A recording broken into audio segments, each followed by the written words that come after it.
Hey, everybody. Welcome back again to a little Austin Sports Weekend with Austin, the man here himself. It's time to talk a little more college football. We are into week number four already. Week 4 already. Before we get started, though, thanks again for Severe TV for sitting us up here in studio. Thanks again for Autographs Plus for sponsoring us. Gave us a couple cool helmets here. A little Peyton Manning signed one and a Jalen Hyatt signed one there. Be sure to check them out. We've got us we got us a stinker this week. Let me tell you that much. We're gonna bring this dumpster fire back out. We are bringing back our dumpster fire of the week here. So we do have a dumpster fire to talk about towards the end here. But first of all, let's go ahead and recap week 3.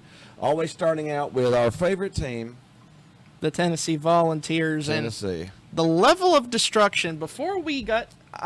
Go ahead and tell us what the game we're talking about is before we dive. Tennessee, Kent State, which is ranked, I think, 133 out of 134 teams, something like that. The level of destruction in I haven't this seen is anything like that. We were at the game. After the first touchdown. What did you think? I was like, oh man, okay, that's pretty good. After the first 3, what did you think? I was like, wow, man, it's still the first quarter. After the first 5. I was like, wow, it's still the first quarter. After the first, 8? I don't know. 37 points in the first quarter I had never witnessed in my life. 65 at halftime I had never witnessed in my life. That is destruction. There's no other word that comes out of my dictionary in my brain that says. Kent State was definitely the worst team that has ever played in Neyland. They were bad. They were just really, really bad. They had 4 snaps go over the quarterback's head. The crowd was really, really loud. Honestly, I'm proud of the Tennessee Vol fans and the Tennessee fans that were at the game, because even though it was Kent State, they were loud. They were raucous and loud. And the center was, I think, maybe a little nervous. He snapped the ball, I don't know, 3 times in the first quarter. And did it another time later on. Yeah, or at least 2 times in the first quarter, and a third one in the second quarter. They were rattled a little bit. I don't think they had seen 101,000 people scream at the top of their lungs. At the top of their lungs whenever they were trying to snap the ball. Yay for Tennessee. I mean, that was a bad team. It was a horrible bad team. But Tennessee They definitely did what they needed to do. They performed that's the best game I've seen them play all year. Yeah, as far as the execution, it was beautiful. They bam, wham, bam, bam, bam, and throw deep, handoff. Our running game, again, I think our running game, I think Dylan Sampson right now is the best player on the team. He is performing at the highest level of any offensive player in his position. What do you think about the pass game? The pass game, I think, is still running at about 70% of what it could be. I still think there's a timing issue here and there. Do you think there's a blocking issue here and there? Do you think that's a Nico inexperience problem, or is it a Joey Housel problem? It could be either. To be honest, we don't know yet. It's still too early in the season to see if it's X's and O's or if it's execution. We don't know exactly what it is yet. Some people actually say it's Halsley, or I'm not really sure how you pronounce Halsley. Yeah, so we don't really know yet. Again, when you score 65 points at halftime, you can't. I can't complain about that. We are nitpicking, trying to find something here. I really wish the only nitpick. I'm the ultimate nitpicker. Yeah. When it comes to even good performances or outstanding ones. There's something you can do a little in there, yeah. Maybe getting an interception here or there, maybe. I don't know. Every team that we've played so far has played a offense to get the ball out quick so we can't sack them and kill their quarterback. So didn't work out. Yeah, I mean, we're still beating people by average of 30-something points or something a game. So that didn't work out really good. But Tennessee did execute the way they did. Now, we went to the last scrimmage of the season. We actually got to sit in on that scrimmage and watch them scrimmage. And I think I even said something that game. Our defense outperformed our offense in that scrimmage where they were playing each other. Our defense is really, really good. Our secondary still hasn't been tested very well yet. They'll be tested this weekend. But don't want to say too much about that game. But it was just It was stunning. Sitting at the stadium, we were looking at each other going, I don't know what to think of this. Yeah, I was had crazy. to process everything in my brain to comprehend what I just witnessed there, Yeah. sitting in that stadium. All right, let's go ahead and recap some of the other top 15 games that happened on week 3. We had Arizona at Kansas State. Kansas State looks like it's A pretty decent a team, pretty decent team. They got a shot at the Big 12 title. which is up in the air. That's up in the area, same as the ACC title. Alabama went to Wisconsin, and unfortunately, Alabama's starting quarterback. Wisconsin starting quarterback. He tore his ACL on his first drive. The first drive, they were driving pretty good. Got down to close to the 30-yard line. He ran out of the pocket and got tackled to where his knee jammed, and that was the end of it. They ended up stalling on that drive, kicking a field goal, and then only scored 7 points And then the rest of the Alabama game. They rolled after Alabama did what they were supposed to do. You get the backup quarterback in, you beat them by 32. That's what you're supposed to do. So Alabama still looked pretty good there. We had Oklahoma State, Tulsa. Oklahoma State. I'm anxious to see Oklahoma State play Kansas State later. Mike Gundy, I don't know if I'm a man. I'm 40. I don't know if he's 40 anymore. He's over 40 now. But he's a man. 45-10. They did their job against Tulsa. And interesting, one of the two interesting games of the week, we had Boston College at Missouri. We got the ultimate coaching matchup. The butt chin Bill O'Brien. Yeah. The legendary chin. Against Derpowitz. Who will win? Who will win there? Missouri has the better team, the better talent. They should have won that game. It was 27-21 Missouri, but it really shouldn't have been that close. They should have pulled away a little bit more.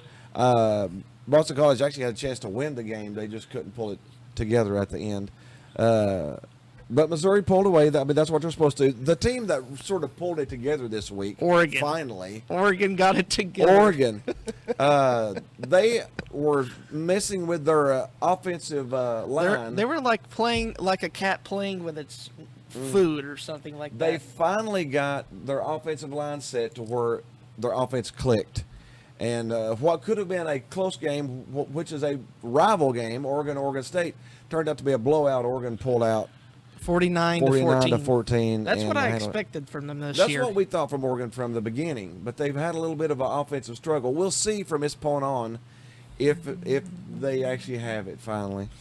Tulane, Oklahoma. This was a bit more of a struggle for the Sooners than you'd expect. It was a little bit more of a struggle. Oklahoma hasn't killed anybody yet this year. They're 3-0, which is what you're supposed to be. But they've had offensive line issues on the left side. Their offensive line, they've got injuries.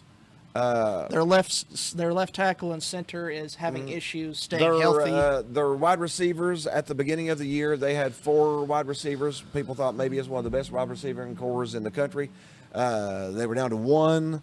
They might be able to get a second one back this week. They're dealing with a lot of injuries. And their 5-star quarterback hasn't really clicked yet either because of the offensive line. Probably because of a lot of the injuries. So the team's winning like they're supposed to, and they may pull it together a little bit better, but they're struggling a little bit more than what people had thought they would. We had Utah State. Utah's number 12, and they had a good 17-point win. Yeah, Utah's got a good chance. One of the best teams in the country, Ball State at Miami. Miami's a lot better than what I thought they were. Yeah. Talk about the U. We're talking about legendary players that played for the U. A lot of good players. We got Ed Reed. We got Ray Lewis. We even got famous actor right now, Dwayne "The Rock" Johnson. He played there as a linebacker.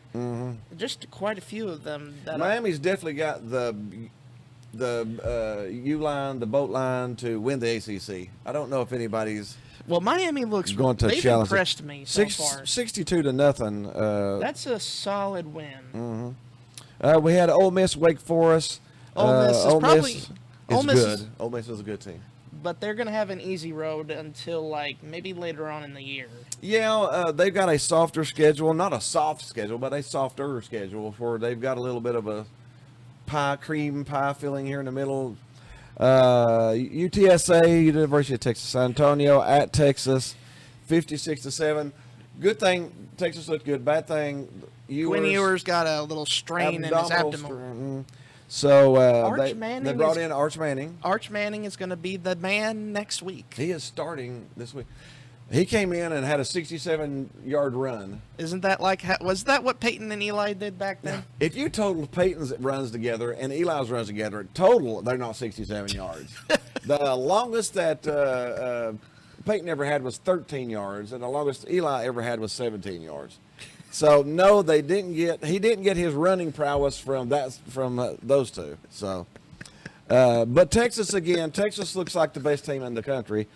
And mainly because of this. We had Georgia at Kentucky. What in the world happened here? I'm still in disbelief. You can't. No.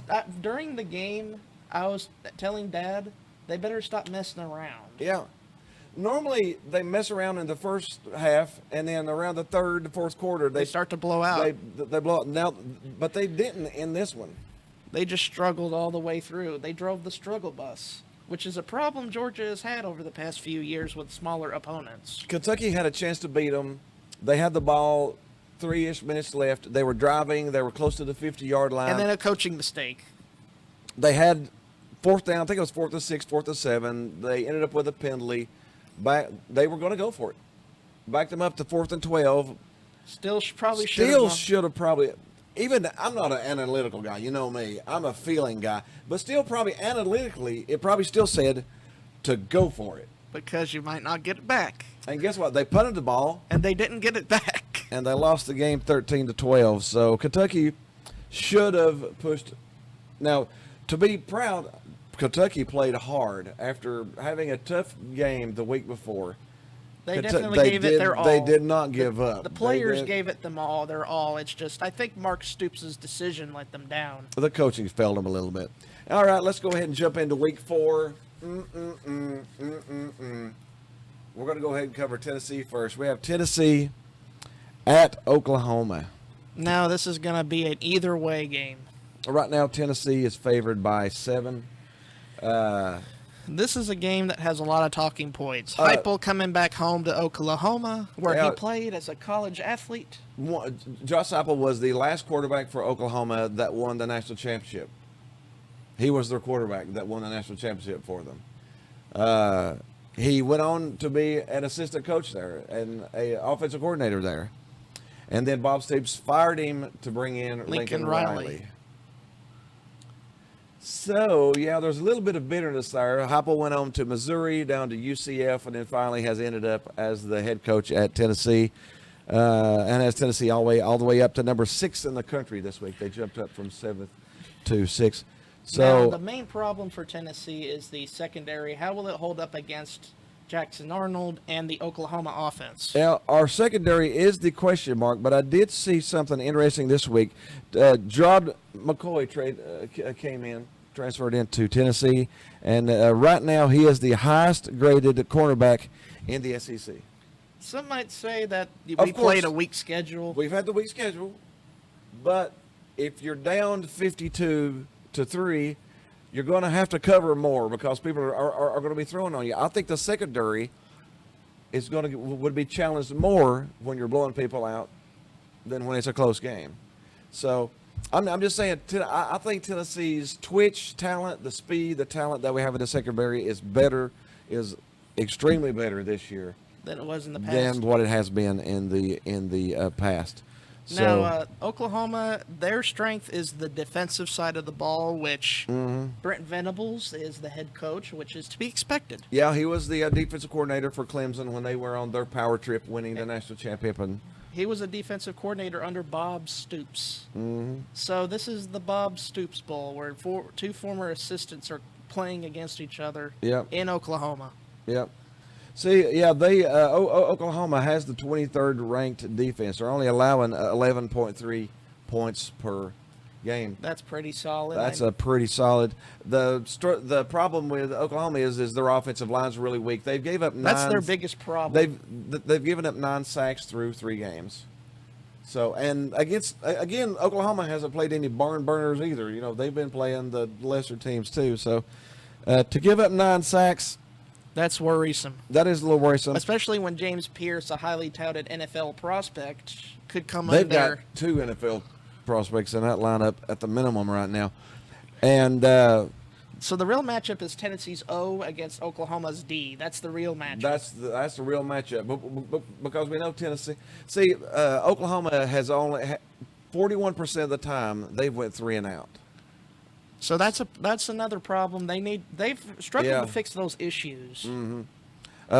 So really, is how is Oklahoma's defense going to go against our offense? Just like you said, I think that Oklahoma's defense is ranked 8th in the country in turnovers. So they've been getting some turnovers. They're getting turnovers. So Tennessee's key is for Nico to not throw picks. Do not turn the ball over. If Tennessee does not turn the ball over, and prevents fumbles and interceptions. no fumbles, no interceptions, I don't think Oklahoma has the firepower to stay with us. Unless they force turnovers. Unless they get turnovers. They need a punt return for a touchdown, an interception return for a touchdown. They need some short fields. They need to get the ball at R30 or 35 or 40 off of some turnovers. You know, they need some help. Well, Tennessee, the thing for Tennessee is I don't think Tennessee has that issue that Oklahoma has, where Oklahoma's offensive line, like you said, has had struggles. Tennessee's offensive line has been a little wishy-washy at times. So that They've could gave be some pressure up. That could be that they shouldn't have. advantage. That could give Oklahoma's defensive line the advantage if Tennessee's offensive line isn't playing on key. Tennessee is first in the country with 63.7 points a game. That's a bunch of points. Even if we played a weak schedule, that's a bunch of points. They're second in total yards with 639.3 per game. That's a little nuts. They're third in the country in rush yards with 336 per game. They're only 23rd in passing with 303 yards per. Like I said, our passing game has not clicked yet. I'm actually Tennessee's defense though is third in the country, only allowing 4.3 points per game. Tennessee has not allowed a touchdown in 16 quarters. At least defensively. Specifically, well, NC State got 1 pick six, and that was on offensive let up. See, no, Oklahoma is actually second in the country with +8 on turnovers. So yeah, that's Brent Venables. Brent Venables is so Brent Venables is going to throw some stuff at Tennessee that we've never seen. There's going to be some confusion. We still have to realize Nico is a redshirt freshman. This is only his 5th game that he's going to be starting. So honestly, I think the key to the game is not Nico's arm, but his legs. I think we're going to see a little bit more of the athletic quarterback.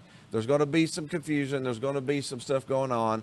If the hole opens up, I think we're going to see a little bit more of Nico using his legs this week than his arms, or using his legs a little bit more this week than what he has in the past. We've talked about the keys of the game. So who wins this Titanic SEC matchup? I think the line is 7. Honestly, Tennessee should. If they score more than 30 points, I think they beat Oklahoma. I don't think Oklahoma can score 30. Their offense, at least they haven't shown it yet that they can score that.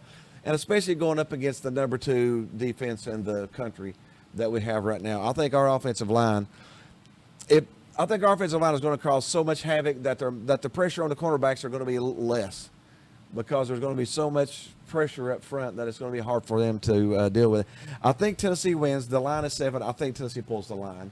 I'm thinking it's closer to around an 11 to 13 point game, to be honest. I'm around the 37, 23, 30, something like that, 35, 13 type. Welcome to the SEC, game. Oklahoma. This is your first one. I forgot to mention that. Welcome to the SEC. All right, let's go ahead and jump into some other games. We're going to use up all of our time here on Tennessee, which I can easily. Ohio State's playing Marshall. That's an easy dub. There's not even a line on it because it's so horrible. We got Kent State at Penn State. Big game, James. Kent State just went from getting 71 put on them to at Tennessee. You go from Bobby Hill to Big Game James. The Big Game James. They're going to get murdered. We do have a pretty good matchup. Number 11 USC at number 18 Michigan. CBS game of the day. It is the 3:30 CBS game of the day. Michigan is sort of reeling right now. I'm going to take Trojans. USC. I'm taking USC in it. Yeah. The line is actually 5 to the Trojans. I think that's pretty good. I think that's a pretty good. Yeah. We got number 12 Utah at number 14 Okie State. The Fox game of the day. This is an important game for both teams because I think the only way the Big 12 gets a team into the playoffs is if they win the conference. Yep. I don't think there's a number 2. Because the SEC is probably going to swallow up a good bunch of spots. The SEC, and well, out of the top 7 ranked teams, 6 of them are SEC. So that spells doom for other conference members. If you want to get into the playoff, you got to win the conference championship. I think for the ACC, you got to win the conference. Big 12 Big especially. 12, you got to win the conference. So Utah, Oklahoma State. That's a key game. That is a key game. Oklahoma State's favored by 2.5, and I'm honestly leaning towards Oklahoma State because you want to lean towards the Cowboys. It's at Oklahoma State. I think that gives them the plus. We got Vandy at Missouri. Vanderbilt's off of losing to Georgia State, and Missouri. Eli Drinkwitz's team just struggled with Bill O'Brien, so I think this is a get-right game for Eli. Boom, this one's over by 40 points. We got Miami at South Florida. Miami is flexing. We get to talk about Golesh's team again on this channel. Miami's all the way up to 8 in the country. They're playing really good. To the Cane fans, watch out for these Bulls. They gave Alabama a fight. Yeah. In Alabama. And this one is in South Florida. The line's 17. I don't think that's a little high for how. That might be a little bit high. This might be one of the. I still think Miami wins by double digits, but I don't know if it's 17. I might lean a little bit. Golesh is building a decent program down there. I think he is. We got Georgia Southern and Ole Miss. Just like I said, it's going to take a while for them to get really challenged. Yeah.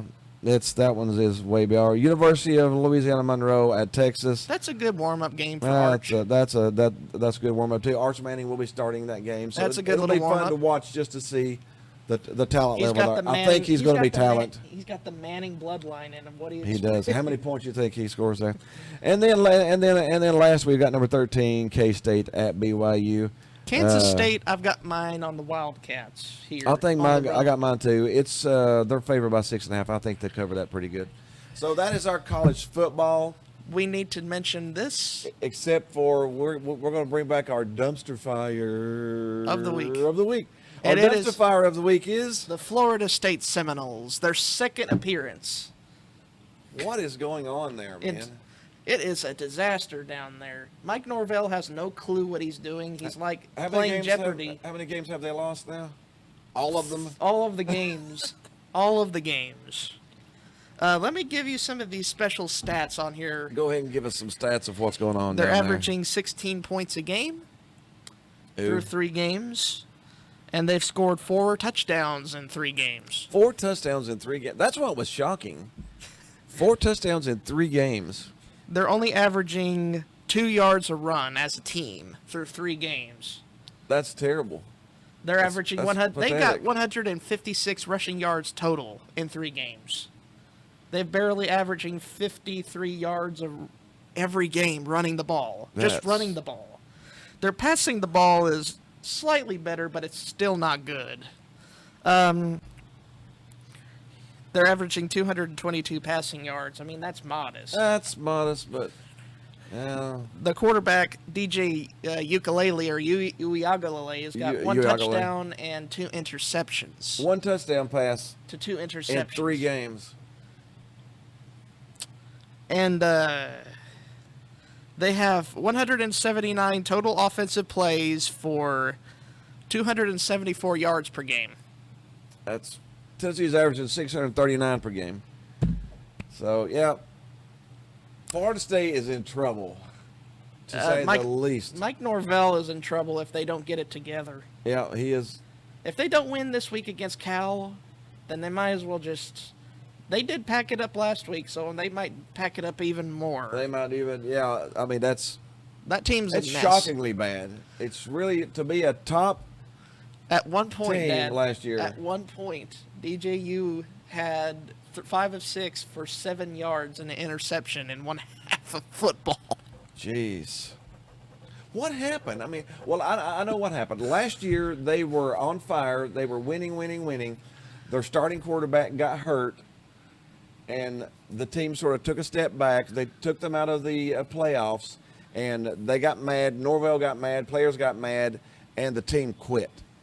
Right there, the team Do they quit. think they're still in that quit mode? I don't know. They haven't won a game since then. They haven't won a Not game one since. single game. They got destroyed in their bowl game because nobody wanted to play it in the bowl game because we got, and they haven't played a good game since then. I think they put too much stock in their transfers because their transfers that they brought in aren't that good. Hardly any of them have worked that they have brought in. So I think they tried to reload and nothing has worked. Zero has worked. Nothing. And they just lost to the team that Norvell left. Memphis. Norvell was head coach of Memphis, left Memphis to come head coach Florida State Only to lose to Memphis 4 years later. in Florida State at home. Well, isn't that a cycle? What an absolute So, yeah. disaster. All right. That's it. That's it for our college football this week. We hope you had a little fun with us. Be sure and hit a little like on us. Share us with your friends. Leave us a comment or two. Let us know what you think about Gonna everything bring going on. this little notion back All right. Otherwise, we will see you next week.